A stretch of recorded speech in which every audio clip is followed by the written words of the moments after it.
बुलंदशहर की स्याना विधानसभा से दोबारा इस बार उम्मीदवार बनाया गया है देवेंद्र सिंह लोधी जी को। पिछली बार के मुकाबले इस बार कितना भरोसा जीत का और किस आधार पर? जो मेरे सामने जितने भी बैठे हैं देवतुल्य कार्यकर्ता, देवतुल्य जनता, ये पहले से भी भारी बहुमत से मुझे जिताएगी, ये मेरा पूरा आशा है। देखिए, देवतुल्य जनता की याद सिर्फ आपको चुनाव के दौरान क्यों आती है? बाकी 5 साल के दौरान देवतुल्य नहीं रहते हैं? मैं बराबर जनता के बीच में रहा हूँ, जनता का प्यार मिला।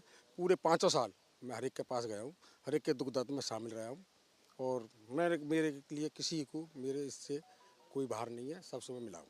आरएलडी समाजवादी गठबंधन कह रही है कि इस बार बीजेपी की हार तय है। ऐसा हमारे सामने पहले तो और भी ज़्यादा ही मायावती भी इनके साथ ही गठबंधन में, जब आपने इनकी हालत देखी हो क्या हुई, अब क्या तो उससे भी बुरी इनकी हालत होगी। ये हमारे सामने है ही नहीं कोई। पिछली बार करीब 50 से 54% वोट आपको मिले थे। इस बार एंटी इनकम्बेंसी में कितने कटेंगे? अब का 60% हमें वोट मिलेगा। जो हमने विकास के कार्य कराए, चारों तरफ विकास की गंगा बही है। आज जब से देश आज़ाद हुआ आज तक इतने विकास के कार्य नहीं हुए। चाहे लिंक रोड ले लीजिए, हाईवे ले लीजिए, और हमारे यहाँ विधानसभा में 1100 करोड़ का जो गंगा एक्सप्रेसवे हमारी विधानसभा का होकर गुजरा। एक 85 करोड़ का पुल गंगा नदी पे बना है, और यहाँ मेरी विधानसभा में 2300 करोड़ के काम हुए। जब करोड़ों के काम होते हैं तो फिर हर बार राम मंदिर और बाकी सारे धार्मिक स्थानों को ही लेकर आधार पर क्यों चुनाव के मैदान में उतरते हैं? चुनाव के मैदान में नहीं, वो हमारी आस्था से जुड़े हुए हैं, धार्मिक हैं, तो वो ऐसा कुछ नहीं है। वो तो पहले भी बनना है, अब भी बनना है।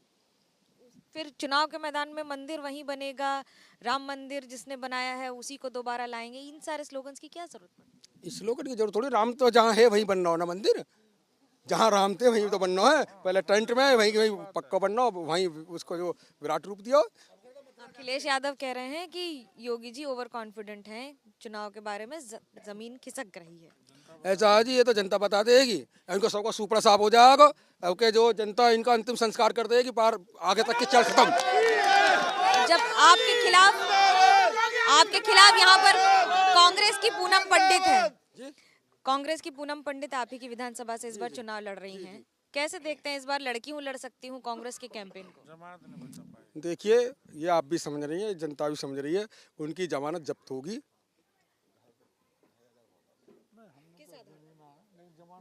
सब आप भी जानो, पब्लिक भी जान रही है इन्होंने करो क्या। 60 साल के शासन में उन्होंने देश को कहाँ ले गए, गड्ढे में डाल दिया, और कोई भी विकास का कार्य उस जमाने में नहीं हुआ।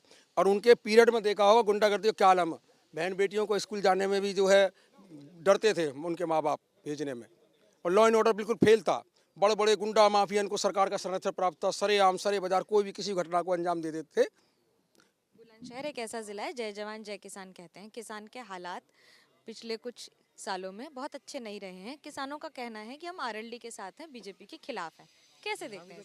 देखिए, हमारे यहाँ यदि किसी ने किसान के दुख दर्द के बारे में सोची तो हमारे देश के यशस्वी प्रधानमंत्री आदरणीय नरेंद्र मोदी जी है।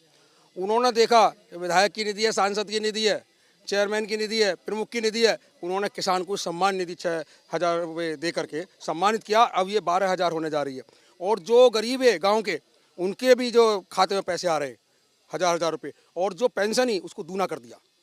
पेंशन तो दुगनी हुई है, लेकिन पेंशन का टेंशन अब समाजवादी भी बीजेपी को दे रही है। कैमरा पर्सन सूरज पांडे और पवन शर्मा के साथ मनोज्ञा लोईवाल, बुलंदशहर, एबीपी न्यूज।